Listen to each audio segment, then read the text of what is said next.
So Bush's morning in Florida, right? So he stayed. George Bush stayed overnight at this place in Florida, and he visited a school.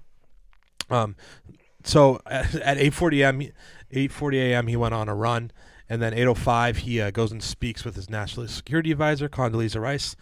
8:40 he heads to the Emma E. Booker Elementary School, and then Bush at around 8:55 he finds out about the first plane by Condoleezza Rice in like a holding area, and they were made conjectures about like, oh, it's the weather or something else. They didn't know. They didn't think it was an attack at the time. And so at 9:05, like during the reading time that Bush does with the children there, his one of his advisors or assistants, Andy Card, informs Bush. Chief of Staff. Yeah, sorry, Chief of Staff. Thank you, appreciate that. And here is a video of that. Yeah, I do want to see this.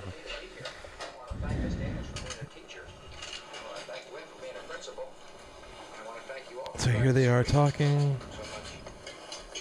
And so, to make it quicker, they're chatting it up. And like I said, there's 20 kids in this. Just look at his change of demeanor. So look, he's all happy now. Here comes Andy Card. Watch this. And at this point, Andy Card says, a second plane has hit the World Trade Center. America is under attack.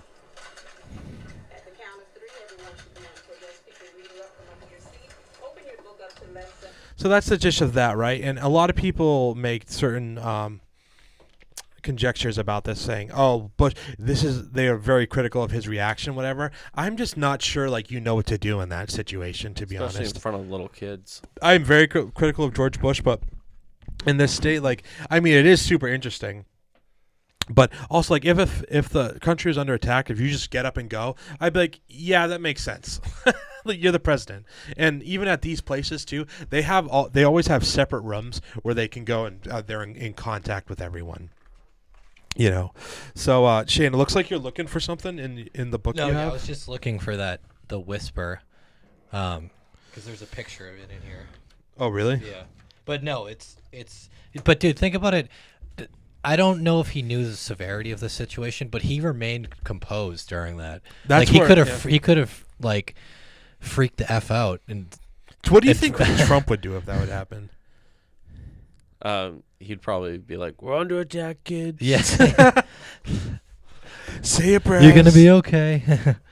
We're gonna take great care of you. Oh man, so geez.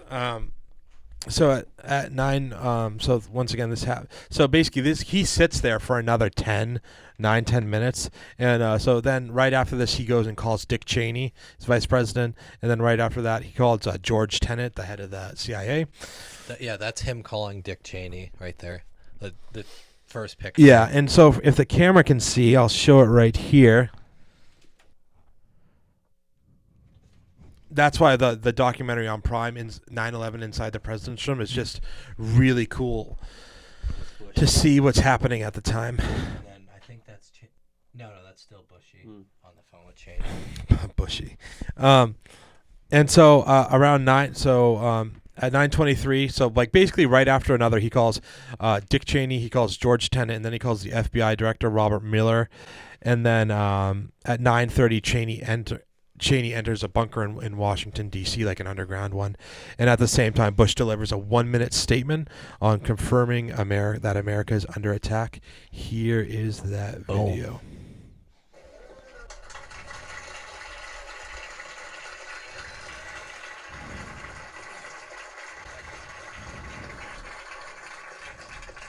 Ladies and gentlemen, this is a difficult moment for America.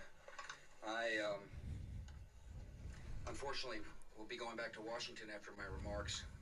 Secretary of Rod Pace and Lieutenant Governor will take the podium and discuss education. I do want to thank the folks here at Booker Elementary School for their hospitality. Today we've had a national tragedy. 2 airplanes have crashed into the World Trade Center in an apparent terrorist attack on our country. I have spoken to the Vice President, to the Governor of New York, to the director of the FBI, and have ordered that the full resources of the federal government go to help the victims and their families, and to conduct a full-scale investigation to hunt down and to find those folks who committed this act. Terrorism against our nation will not stand. And now, if you join me in a moment of silence.